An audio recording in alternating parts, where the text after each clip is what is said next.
Welcome to amarman.com ABAP programming for SAP HANA. In the previous video, types of SAP HANA based applications, we discussed about the architectural scenario that is possible with SAP HANA. In this video, we will discuss about ABAP evolution for SAP HANA. Now, once we are familiar with the architecture, let us try to understand that how this HANA database is going to change the way we code in SAP ABAP. Fine. And this is something that we will understand via this lesson, that is ABAP evaluation for SAP HANA. Fine. So the whole idea here is that how ABAP has evolved for SAP HANA, right? And why this evolution is required? Obviously, this evolution is required because we want to leverage the best out of HANA, right? We want to basically get the best. I mean, we want to take the full advantage of this powerful database, that is data platform, SAP HANA data platform.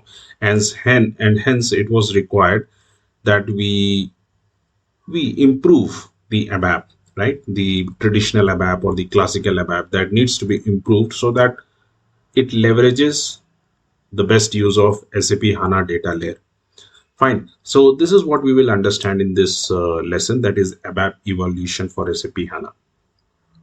So with ABAP 7.4, right, the ABAP language capabilities were enhanced, right?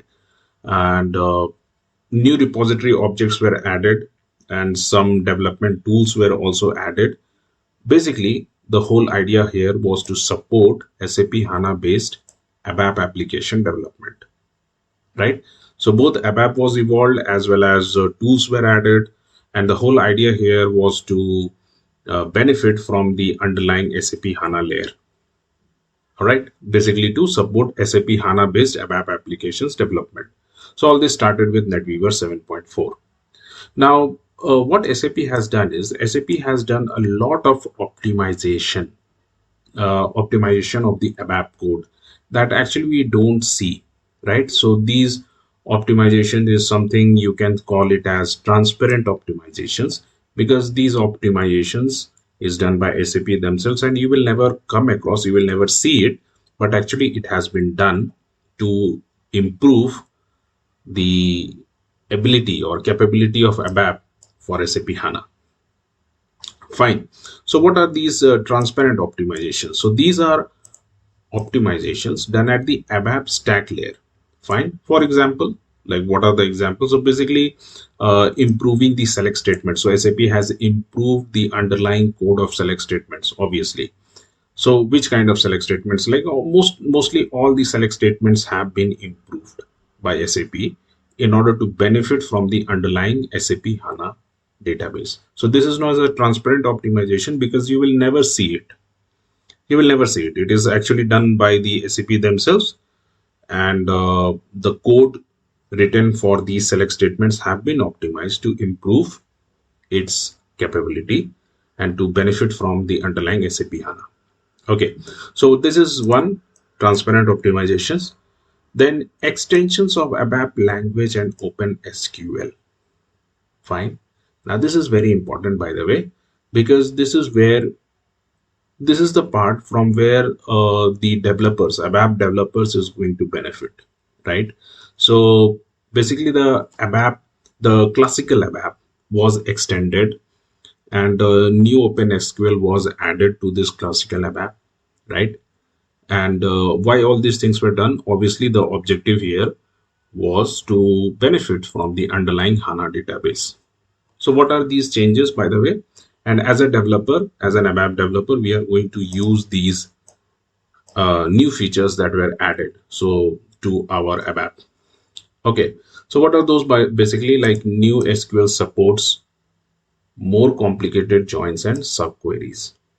Fine. So as I just mentioned that with ABAP 7.4 SP05, we have got the new SQL, and this is way more powerful compared to our classical SQL. Fine. So it is way more powerful, and how it is way more powerful? Basically, it will support a lot many complicated joins and subqueries compared to our traditional classical SQL, classical Open SQL. Okay.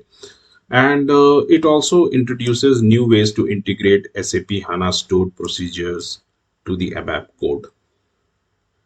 Obviously, I think that at this moment you might not be aware of what is a SAP HANA stored procedure. Don't worry, we will discuss about it later. But just for your understanding, I would like to add in here that SAP HANA stored procedure is basically a SAP HANA artifact. It is a SAP HANA layer object. So basically, stored procedures are created at the HANA database, at the HANA layer. And uh, at the ABAP layer, we would like to consume it, or we would like to fetch it at the ABAP layer. Basically, to consume it, we will try to consume the stored procedure created at the HANA layer in the ABAP layer. Now, all these things were not possible with our classical OpenSQL, and these features have been added to the new OpenSQL, in which you can access the HANA objects in the ABAP layer using your new OpenSQL. So this is that point. Fine. Then next is, what are the other things that SAP has done in order to benefit from the ABAP layer? So obviously, we would like to improve our existing code, right? So we have been maintaining SAP ABAP for so many years. And prior to HANA database, we had other databases, and we wrote the code for those databases, right? Or basically, we wrote the code, without much effort, that okay, in future we are going to switch to HANA database, right? So those traditional codes, or old ABAP codes, which is there in your system, might require improvement. Okay, so since those code might require improvement, so you need tools with which you can analyze your ABAP code to figure out what improvement is required in those code, so that you can improve the performance of those code, and benefit from the underlying ABAP, uh, and benefit from the underlying HANA layer. So that is the whole objective, right?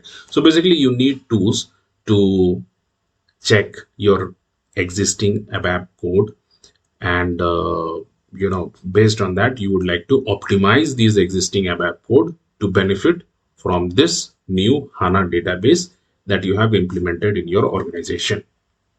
So this is the third point. And obviously, to analyze the existing ABAP code, we need tools. So basically, SAP has introduced a lot many tools. They have even extended the existing tools. So one of the most commonly used tool that I think you might be familiar also is the SCI, code inspector, right?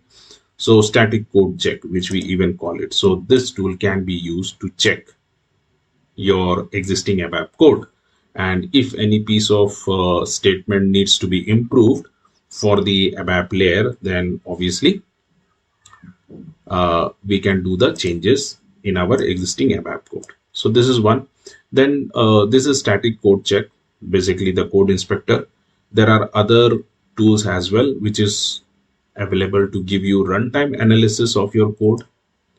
Fine. And the whole idea here is that you can check the performance, you can analyze the existing ABAP code, and then figure out which piece of code needs to be changed in order to benefit from the new SAP HANA database. Fine. So we will discuss about these codes in detail in our future lessons, and we will discuss about these extensions and the new OpenSQL statement again in our future lessons. Transparent optimization is something that is done by SAP themselves, so obviously we are not worried about it. Okay.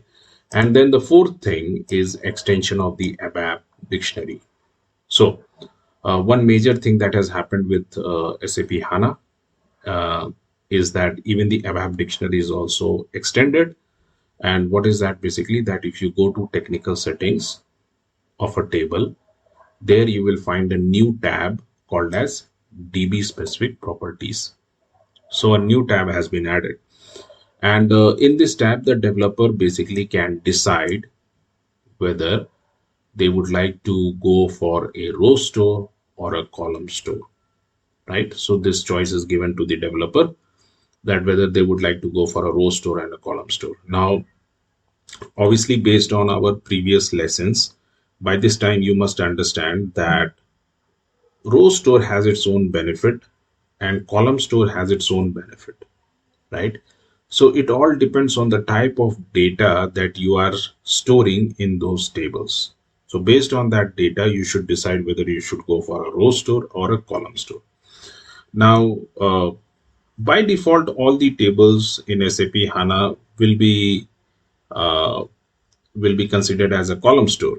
I mean, by default, they will follow column store. But if in case you want specifically a table to be a row store, then you can go to this DB specific DB properties tab, DB specific properties tab, and then you can choose row store for that particular table.